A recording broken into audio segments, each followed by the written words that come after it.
Online games, cricket betting లాంటివి ఆడి జీవితాలను నాశనం చేసుకోవద్దని గద్వాల సీఐ శ్రీనివాస్ అన్నారు.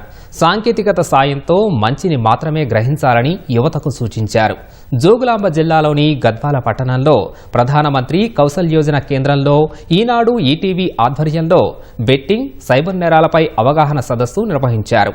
ఆన్లైన్ గేమ్స్, బెట్టింగ్ల జోలికి యువత వెళ్లొద్దని కార్యక్రమంలో పాల్గొన్న గద్వాల సర్కిల్ ఇన్స్పెక్టర్ శ్రీనివాస్ విద్యార్థులను ఉద్దేశించి మాట్లాడారు. అడుగు రాంగ్ చేయడం వల్ల నా జీవితం ఇట్లా అయిపోయిందని బాధపడా కూడా మళ్ళీ వచ్చేది కాదు.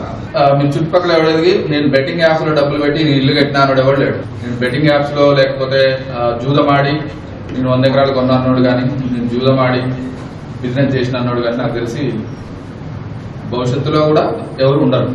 ఎందుకంటే ప్రాబబిలిటీ అనేది అలానే ఉంటుంది. నిన్ను పైకి ఎదగనియదు, కానీ నిన్ను లాక్ చేసే అవకాశాలు మాత్రం చాలా ఎక్కువ. ఎవడో వేలల్లో 1-2 ఉంటారు.